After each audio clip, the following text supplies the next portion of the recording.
GST विभागातील अधिकारी सचिन जाधवर यांनी 1.5 महिन्यांपूर्वी मांजरसुंबा महामार्गावर कपिलधारवाडी परिसरात जीवन संपवलं होतं।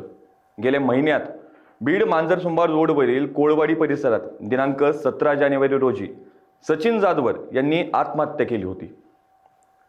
घटनास्थळी सापडलेल्या चिठ्ठीत प्रदीप फाटे हे जाणून बुजून त्रास देत असल्याचा उल्लेख असल्याचं समोर आलं होतं।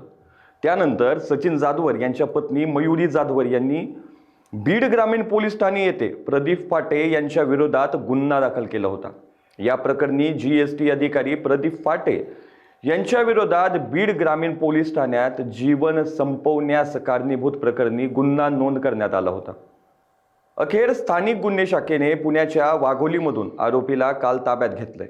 प्रदीप फाटे याचा अटकपूर्व जामीन अर्ज न्यायालयाने फेटाळून लावला तरीही फाटे पोलिसांना सापडत का नाही असा प्रश्न उपस्थित करत फरार अधिकारी प्रदीप फाटेला अटक करावी या मागणीसाठी मयत सचिन जाधवर यांचं कुटुंब बुधवारी दिनांक 25 फेब्रुवारी रोजी बीड पोलीस अधीक्षक कार्यालयासमोर उपोषणास बसलं होतं। दरम्यान पोलीस अधिकाऱ्यांनी दिलेल्या आश्वासनानंतर हे उपोषण मागे घेण्यात आले।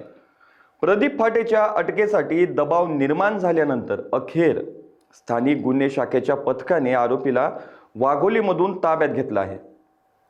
पोलीस अधीक्षक नवनीत कौवत, अपर पोलीस अधीक्षक सचिन पांडकर, स्थानिक गुन्हे शाखेचे पोलीस निरीक्षक शिवाजी बंटेवाड यांच्या मार्गदर्शनाखाली महेश विघ्ने, अशोक दुबाले यांच्यासह ग्रामीण पोलीस ठाण्यातील सहाय्यक पोलीस निरीक्षक बाळराजे दराडे यांनी आरोपीला ताब्यात घेतला आहे। अशाच ताज्या अपडेटसाठी लोकाच्या टीव्हीला सबस्क्राईब करा आणि लाईक करायला विसरू नका।